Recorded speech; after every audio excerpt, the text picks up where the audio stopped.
soy José Liceo Almanzar, esto es Paneo Semanal, dando como siempre en primer lugar las gracias a Dios por permitirnos estar aquí con ustedes y a ustedes por concedernos el siempre grato e importantísimo honor de escucharnos por esta Sol 106.5, de vernos en YouTube, en nuestro canal Paneo Semanal y de seguir nuestras redes sociales Paneo Semanal. Saludando a mi querido hermano y compañero, como cada sábado, Luis José Polanco. Muy buenos días, Eliseo, y muy buenos días a todos nuestros queridos y amables teleoyentes que nos dispensan el favor de su audiencia.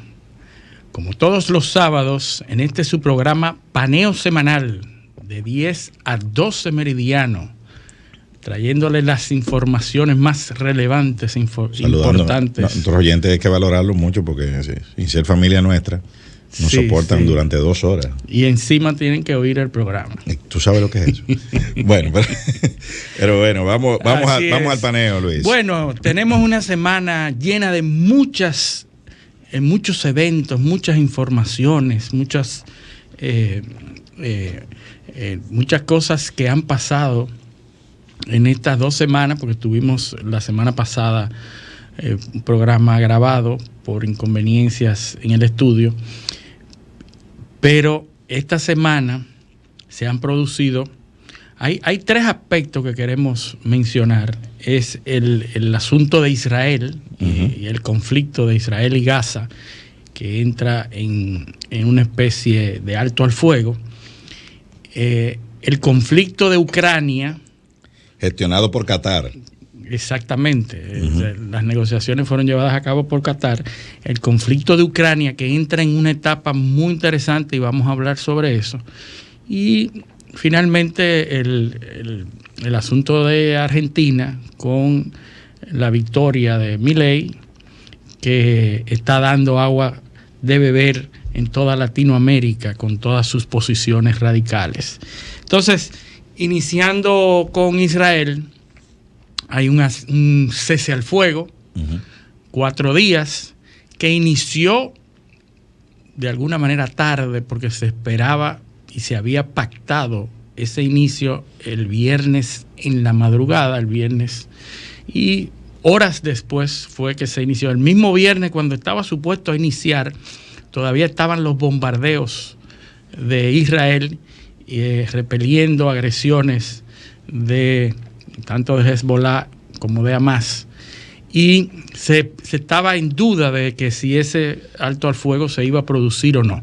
Bueno, pues la realidad es que con la intervención de Qatar como mediador se logró establecer un acuerdo mediante el cual Hamas entregaría 50 rehenes de los 200 y pico que tiene, rehenes que fueron tomados ese 7 de octubre en esa incursión que hizo Hamas.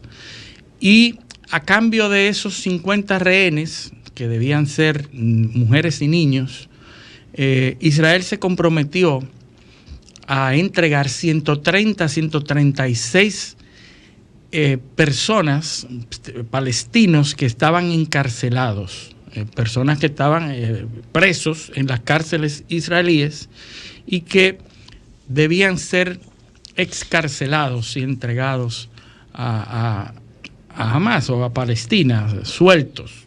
Esos presos, se dijo que no eran presos que habían sido encarcelados por crímenes de sangre, sino que eran crímenes menores o delitos menores. Ese fue el compromiso que se hizo, ¿verdad? Pues se inició el cese al fuego finalmente, ya ha entrado el viernes, finalizando el viernes, y se comenzaron a entregar presos a Palestina, ¿verdad? Presos de Palestina. La sorpresa es que parte de esos presos, bueno, había una persona que se suponía que estaba muerta. Y entonces... Ah, sí, de los rehenes israelíes. De los rehenes israelíes. Sí. Entonces fue entregada y dice, entregan un muerto vivo. Los titulares. Y ahí se ha producido esta cosa.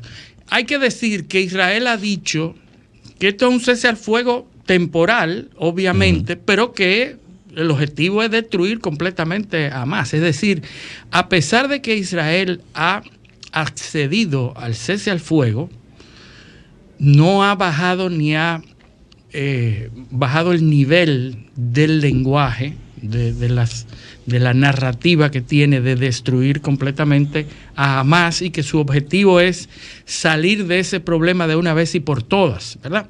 Entonces, por un lado eso, porque es un reclamo de toda la comunidad internacional, el cese al fuego.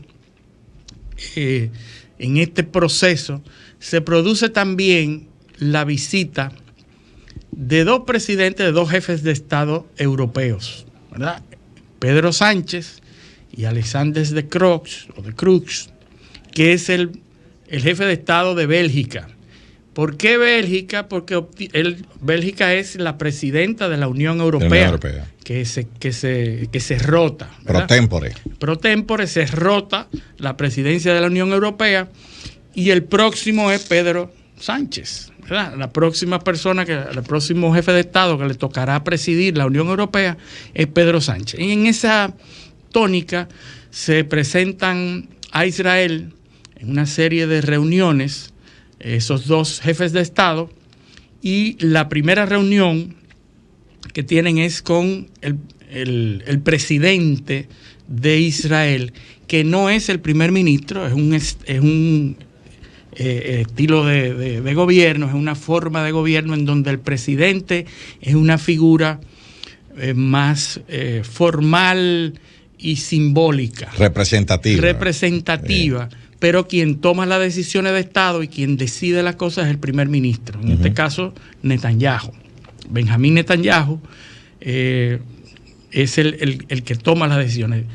Pedro Sánchez y Alexander de la Cruz llegan y se reúnen con el presidente de Israel.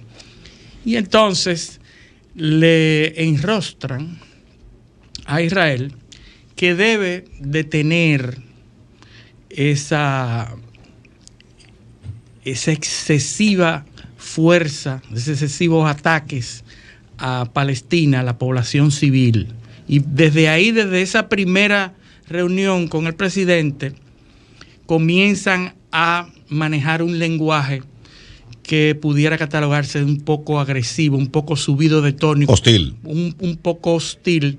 Y entonces, cuando llega a la reunión con Benjamín Netanyahu, Pedro Sánchez le dice que reconoce el derecho que tiene Israel a defenderse, ¿verdad?, de los ataques, pero que debe hacerlo de acuerdo a la normativa, a las leyes internacionales, siguiendo las leyes internacionales que protegen a la población civil, y que debe adherirse a las normas internacionales. Entonces, Benjamín Netanyahu responde de manera airada que no se puede promover el hecho de que los terroristas utilicen a los civiles como escudos humanos, y le enrostra a Pedro Sánchez que esa situación le pasó a ellos también cuando tenían el problema de ETA metido dentro de sus fronteras, y que ellos actuaron en consecuencia, muchas veces de manera... me parece que una comparación un poco desproporcionada. Es desproporcionada, pero lo que está pasando es que en su propia casa tú tienes a un presidente de un país europeo importante, porque va a recibir la presidencia de la Unión Europea, y tú vienes en la misma reunión a decirle que tú estás cometiendo... Sí, tú fuiste a insultarlo a domicilio. Lo fuiste a insultar, o elevaste el nivel de la discusión, o le pusiste un tono por encima a la discusión. Y eso provocó que Israel se ausentara de la cumbre de los países del Mediterráneo. Correctamente, y que llegaba a esa cumbre, iba a suceder, y ellos se abstuvieron de asistir a esa cumbre. E incluso lanzaron dejaron abierta la posibilidad, porque se discutió o se trajo de nuevo al tapete la formación o el reconocimiento de un Estado palestino. Sí. Que yo entiendo que ahí es que va a terminar todo esto. Sí, sí, al final todos están a una con el reconocimiento del Estado palestino, pero que tiene que asegurarse el reconocimiento a los dos estados, porque el reconocimiento a Israel está de facto, está hecho, está dado. Es formal. Es formal en Naciones Unidas. El de facto, el reconocimiento de facto a los palestinos que tienen un asiento en un estatus especial, que no es el de el Estado. Sí, no tienen Estado, sobre todo en Naciones Unidas, que es lo que se habla, porque hay países que no reconocen a Israel. Pero claro, Irán, pero eso lo hemos dicho aquí. El reconocimiento de Israel por parte de muchos países árabes viene después de la guerra de los 6 días. Para devolverle los territorios, o sea, Israel le exigió que lo reconocieran. Si no iba a reconocer los países. No iban a devolver los territorios. Ahora, lo que hablo es de que tú en tu propio territorio tienes a un presidente de España diciéndote, un jefe de Estado, diciéndote que tú estás cometiendo crímenes de guerra, ¿verdad? Porque eso es prácticamente lo que le dijo. Y a partir de ahí se produce un problema diplomático entre Israel, que llama al embajador español a la Cancillería para que explique cuál es la razón de ese tono con el que el jefe de Estado español se ha referido y sigue refiriéndose. El gobierno israelí tiene una línea porque está particularmente sensible con esos temas. Correcto. De hecho, están invirtiendo una cantidad importantísima de recursos en promoción, en comunicación, en redes sociales. O sea, es un esfuerzo importante el que se está haciendo por no dejar posicionar esa narrativa de que se están cometiendo crímenes de guerra. Sin embargo, que es muy importante, el hecho de crímenes de guerra es muy importante en la dinámica geopolítica del mundo. Hay que recordar el cuidado que ha tenido siempre Putin de no decir guerra a la operación especial militar. Imagínate, lo primero que dijeron los israelíes es que estaban en guerra. Estaban en guerra. Una aclaración de guerra lo que hicieron. Correcto. Entonces, es muy difícil que eso no se catalogue como crimen de guerra. Además, hay una cuestión aquí. Los israelíes habían sido muy exitosos hasta ahora en manejar la narrativa, porque ahí tienen tiempo dándole funda a los gazatíes. Ahora, nunca había sido como a la escala que hay ahora.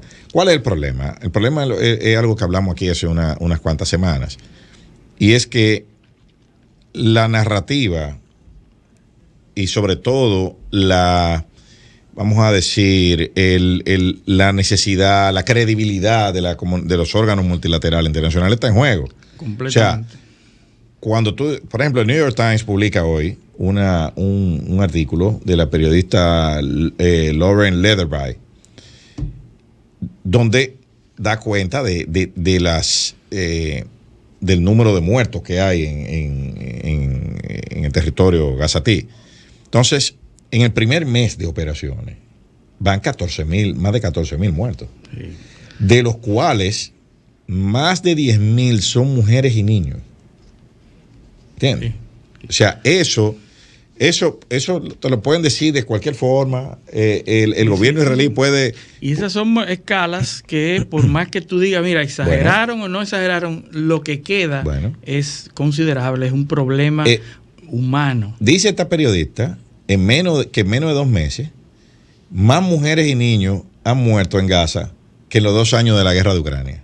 Sí, sí. O sea, es que lo que está pasando ahí es escala, no tiene precedentes. Dice que ahí se están utilizando armamentos, bombas de 2,000 libras en áreas urbanas, o sea, que vuelan un edificio de apartamento completo en un solo. Entonces, si eso se puede, bueno, pues si se puede, no va a haber un caos mundial. Sí, sí. Porque si alguien que tenga un conflicto, si eso se justifica, cambiaría el escenario de todos los conflictos. Total, porque estamos entonces en un lugar sin reglas o con reglas que permiten eso. Sí. Entonces, ahí, ese es el gran problema. El otro problema es que tú dices, hay un concepto en derecho internacional que es el concepto de guerra justa. Pero eso está hecho cuando son dos estados. Sí. O sea, Israel tiene a Gaza ocupada. Sí. O sea, desde antes de este conflicto. O sea, controlada, ocupada, porque hay un grupo que es el que controla internamente Gaza, que es Hamas en este momento. Pero que no son un Estado. No es un Estado, es una asociación, un movimiento. Tampoco son un ejército. Bueno, tienen su ejército. No, sí, claro, por una tienen milicia. Tienen su ejército, tienen una milicia que gobierna internamente el territorio de Gaza, ¿verdad? Que además están aliados con una potencia extranjera que es la que les suple las armas, que es Irán, ¿verdad? Porque Hamas no tiene personalidad jurídica para ir a adquirir armas al mercado de armas. No es un Estado, es un movimiento, ¿verdad? Pero entonces tú dices, ¿cómo se da, cómo adquiere la cantidad de armas necesarias para mantener un conflicto todo este tiempo, ya 50 días, ¿verdad? Entonces, 50 días de conflicto, ¿de dónde vienen esas armas? Y si tú dices que Israel controla el territorio de Gaza, ¿cómo es que le están disparando? Exacto. ¿Desde dónde? ¿Verdad?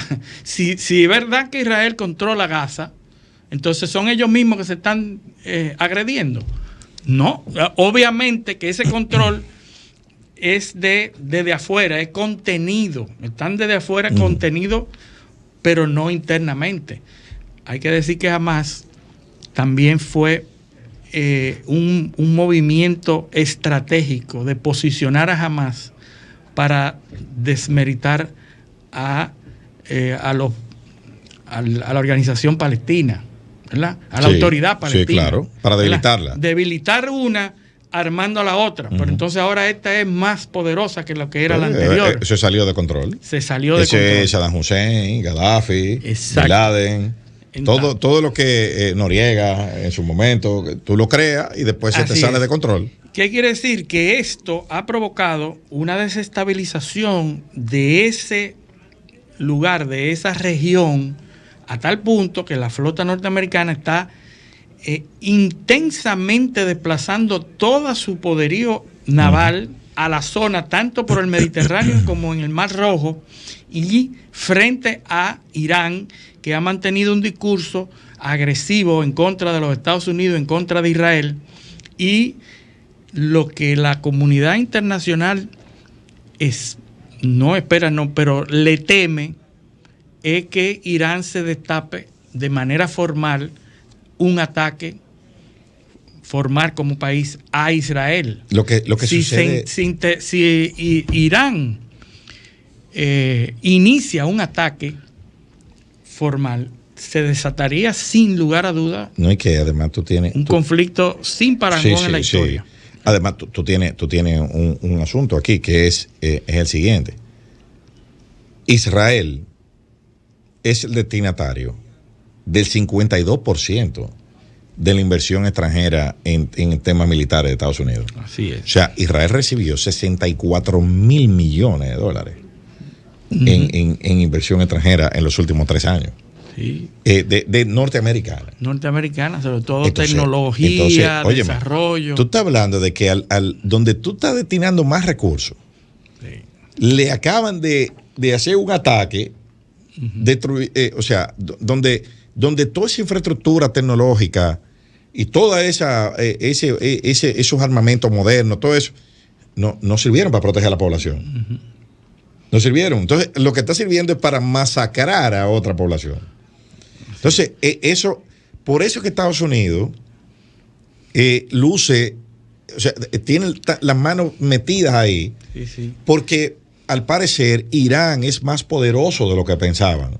Claro. O tiene más capacidad operativa. En todos esos años, desde el bloqueo económico de Irán, después de la guerra del Golfo y después de las intervenciones en Afganistán, Irán se mantuvo de alguna manera invisibilizado, tranquilo, y se fue recuperando al punto de que hay que recordar esa transferencia de dinero que hizo Barack Obama días antes de salir de la presidencia, donde le entregó más de 300 millones de euros en efectivo, bajo el alegato de que Irán los iba a destinar, que ya no era un peligro y que no estaba apoyando el terrorismo. El pacto nuclear. Un pacto para que no se convirtieran en un problema militar nuclear, ¿verdad?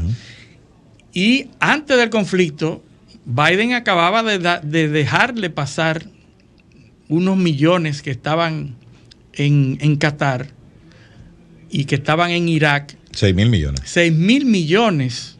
Pero tú sabes cuánto dinero tienen, se calcula que los iraníes tienen inmovilizado en el exterior.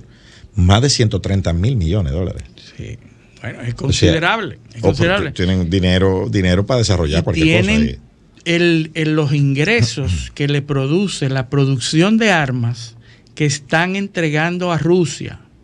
Porque hay que decir que Irán es productor de armas que Rusia consume en su conflicto con Ucrania. Porque resulta que las armas convencionales, las armas viejas, las municiones, esas son las que se están usando en el frente. Y esas son las que Occidente había dejado de producir. Correcto. ¿Y dónde están esas producciones? Por eso es que estamos viendo los acercamientos de Putin a Corea del Norte y a Irán. Que Irán es muy bueno en la producción de drones también. Por eso es que se está cuestionando seriamente, y eso lo están haciendo la Unión Europea, que desmanteló su capacidad de producción de armas. Claro. Porque yo contrato policías extranjeros, que son los americanos, que me cuidan con la OTAN. Sí. Entonces yo no tengo que producir nada. Ahora estamos volviendo otra vez al punto de decir, bueno, pero yo no puedo abandonar, porque esto es una cuestión estratégica. Sí. Además, sobre todo los conflictos sostenidos. Claro, cuando además son conflictos sostenidos, tú tienes que producir pertrechos militares. No, y que además de eso, por temas medioambientales, las armas se hacen con metales pesados, con acero, entonces son industrias muy contaminantes y que requieren que tú la conviertes en otra cosa. Entonces, pero para que se tenga una idea, ahorita Estados Unidos, el 52% de su inversión extranjera en el sector militar va a Israel. Pero ¿tú sabes cuánto de eso va a Ucrania en programas ordinarios, fuera de los paquetes de ayuda extraordinarios que ha aprobado el Congreso norteamericano? Es apenas el 1%. ¿Entiendes? O sea, tú estás hablando de un país que tiene años recibiendo la tecnología de punta, recibiendo recursos, con una patente de corso para hacer de todo, y como quiera lo golpearon. Así es. O sea, no, la sensación de inseguridad, de protección y de invulnerabilidad que tenía Israel ya quedó, que se fue por la cuneta con estos ataques. Y ese es el problema. O sea, eso no vuelve a ser igual ya. Después, aunque arrasen ese territorio de Gaza, no va a volver a ser igual. Eso está trayendo también temas de gobernabilidad interno en esos países. Porque cuando se ven estos números, es muy difícil para un gobierno justificar, apoyar ese tipo de cosas. Sí. Además de que ya también hay un cansancio en la opinión pública de muchos países del mundo occidental por el tema de Ucrania.